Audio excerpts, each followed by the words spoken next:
I was a big Transformers fan, and I was watching Transformers, and was like, wow, I wish I was a Transformer.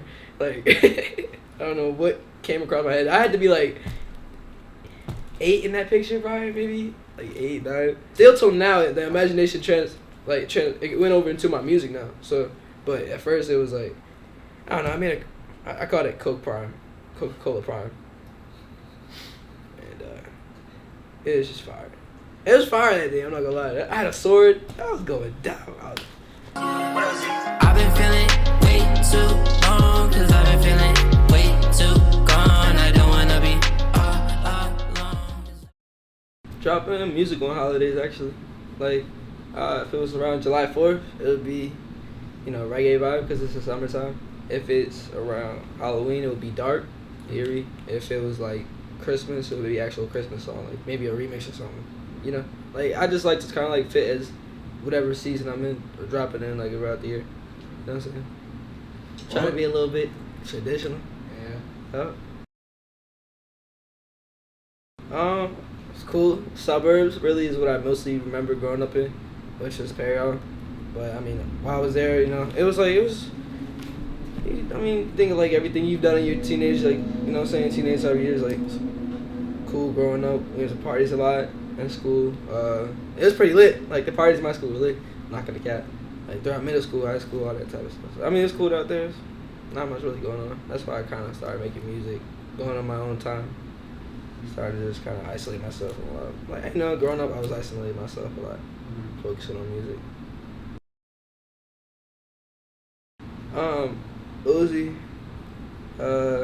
Trippy, Ski Mask, Green Day, My Chemical Romance, Linkin Park, there's a lot of different stuff growing up. Really, it was a lot of that, like the alternative rock at first growing up, but then the Soundcloud wave came in, and then that's when I started like listening to like X, Ski Mask, all that. So it was pretty cool to listen to like all that different type of stuff growing up.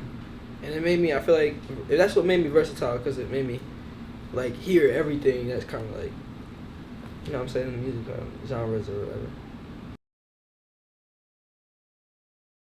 whatever. A lot, because I used to just sit downstairs in the basement and watch them perform, like, practice. And she even had shows a lot, and she knew other local bands around Maryland that would have shows while they're also, like, around town and everything that they're cool with. So I used to actually go to the like bars or whatever they perform at, and I'd be able to go like backstage watch them perform. So it was a lot of music going on around me growing up. So I feel like that's why it was kind of already set in stone for me. You know what I'm saying? Like to begin with, like I tried soccer, and it was indoor soccer. It wasn't real soccer, but I tried that because I was like I can find some type of path, that I'm gonna go into while I'm growing up. But then I kind of just went on my own time. My mom, she showed me this like program called GarageBand on my computer, and I was like, damn, this is crazy. Started doing loops, going dumb, bro. I was making the best beats. I was low-key Metro Boomin. It's like that. Nah, I'm just playing. I was going crazy on the beats though. Like, okay. And then I started putting my vocals down. Stupid. Crazy. Really a roller coaster, no cap. I'm not gonna lie. It's been like I've got to see growth in my fans type of thing over this time, like going from dropping on SoundCloud every other week, you know what I'm saying, having like maybe a couple hundred people tell me it's cool, and then having it go to like, you know what I'm saying, doing like Rolling Loud and now having like a lot of viewers on that. So it's just crazy, like that transition. But like I don't know, I feel like growing up I always had that mindset where it's just gonna be like I can't really be like other people, and I gotta just go in my own type of lane, like something where I just feel like I'm belonging, which is music. I feel like I just gotta stand apart from everybody, and I'm gonna go crazy regardless. That's the kind of mindset I have. You know what I'm saying? So, but like it's not. It's like the most humble way I can say that though. You know. Cole is my brother. Jake is like my father. Like no cap, Jake makes sure that it's like Jake makes sure everything that like I do is just okay. Like make sure I'm good. He makes sure I get up. Make sure I like, you know what I'm saying. It's like a real relationship. So I appreciate Jake for really like everything. And it's like we've been through a lot of shit already, and it's just only been like a year, so I can't imagine what's gonna be like years down. You know what I'm saying? We're gonna have so many memories and everything. But shout out that boy Jake, love you, bro. Shout out that boy Cole too, I love you. You know, I'm just saying, we just have to be on some family shit. Whole Lyrical Lemonade though, whole Lyrical Lemonade. That's my whole gang. The creation process was a lot of, while I'm making these songs, it was like throughout the year of 2019, and through that year I was still going through a lot of, I can definitely tell you, like, I was going through a lot of, like, just things in my head. Like, I've always been a really bipolar type of person, so last year was honestly what I could say my most difficult year dealing with that, but at the same time I kept it to myself, like, just kind of just want to grab my own thing, and throughout it I made these different songs of stuff that's been on my mind, so.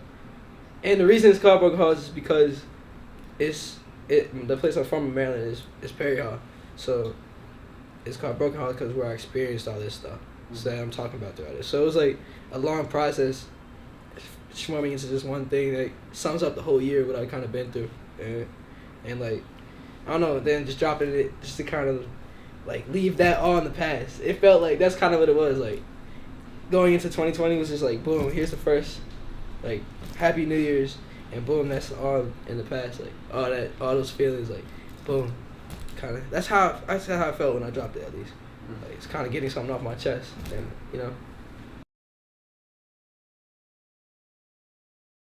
A ton. Like I literally have 1,000 unreleased like songs, and damn near all my songs are about really like one girl, like. Pretty much more than 80. I would say like 80% is about one girl, and 10% is about the fun that I've been having. You know what I'm saying? And the other 10 is about stuff that I'm really like. I don't know how to explain it. Like just stuff I just can get off my mind away. You know what I'm saying? So it's like it has a lot to do with like all the music that I make. So I can say thanks to the X. Literally got a change that says thanks because like it's just like I locked my heart away, but thanks for it. Thanks for all the like, you know what I'm saying? Thanks for all that stuff, because without that I wouldn't have learned certain things and wouldn't have known certain stuff about relationships in general and just anything like when it comes to growing and all that type of stuff as a teenager. So it's like a sum up of that. You know what I'm saying? Like that's why I had to go get a diamond just so I could flex on her too.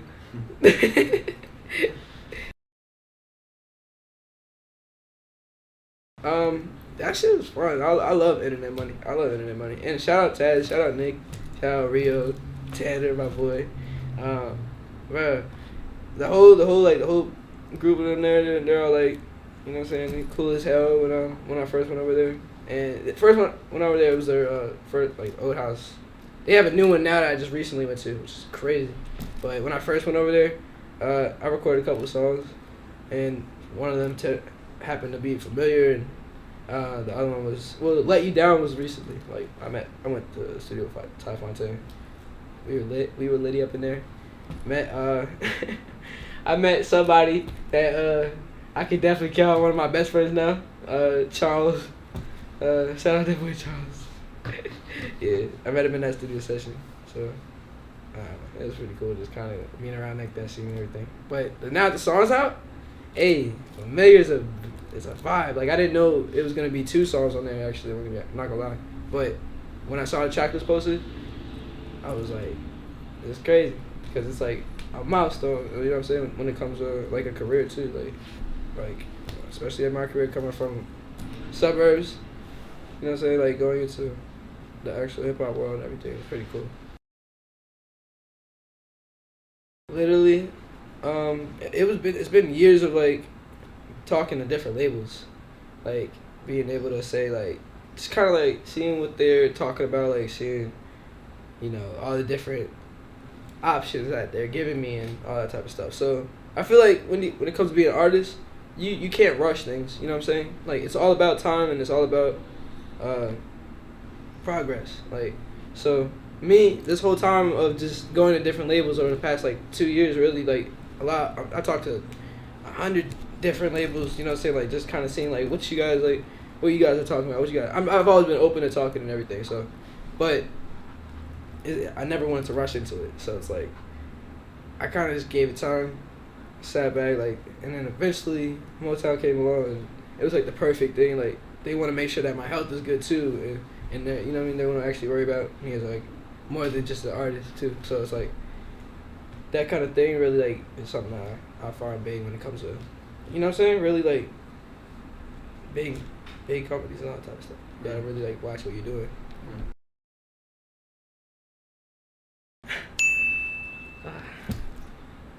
I was a big Transformers fan. So and that night we had like went to the store and got mad, just filled up the house with food, drinks, everything, and put all the Cokes in the fridge. And I was watching Transformers and was like, wow, I wish I was a Transformer. Like I don't know what came across my head. I had to be like 8 in that picture, probably, maybe like 8, 9, and that's a little older, you know what I'm saying? That's definitely a little older, but I still had an imagination like crazy. Like you don't understand. I had an imagination that's crazy. So I was like 11. Still till now, the imagination it went over into my music now. So, but at first it was like, I don't know. I called it Coca-Cola Prime, and it was just fire. It was fire that day. I'm not gonna lie. I had a sword. I was going down. I just want to say I sincerely apologize to Max and Cream because that was a bad game. It was a terrible game. It was a terrible game, bro. It was a terrible game, but it wasn't. You know what I'm saying? You gotta remember. At the end of the day, I tried. I really tried. And keep in mind that morning I didn't really want to play basketball. I was begging like Jake. I was like, Jake, I don't know if I want to play basketball today. I ended up on the court and pissed Max off. And I'm sorry. Yeah, but I mean, hey, Max was cool though. He wasn't crazy. It was just cool about it. But yeah, just want to say sorry.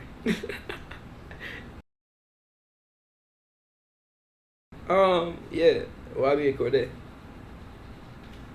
YB and Corday is going crazy right now. I really like the song that Lyrical just did with him and Roddy Ricch. That's crazy, bro.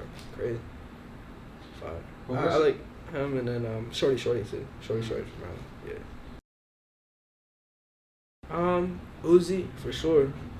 I gotta work with Uzi, bro. Uzi, bro. Hell, I swear. Definitely Trippy. Like the people I said like that I'm like, you know what I'm saying, influenced me in a way to growing up. Like I actually really want to get a song with everybody I feel like influenced me.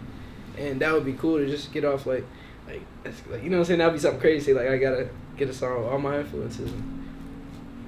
It'd be crazy. So yeah, Uzi at the top of the list and Ski, really for me. Like that's like the two people at the top of the list, right? I wanna like work with. So definitely Drake level. I'm finna be good. Hey, I'm gonna make sure like every like one of these young years that I'm in right now, I'll make sure it count. Like no matter what, I'm always just trying to push to the fullest that I can, whenever I can. Like so, I'm gonna make sure in 5 years though from now, I'm definitely a top selling A-list artist. And the reason why is because I want to be able to gain as many people as I can to like be able to spread a good message. You know what I'm saying? Like I just want to be able to have a strong, like a very strong impact whenever I can possibly. You know what I'm saying? Like and doing the best way possible. So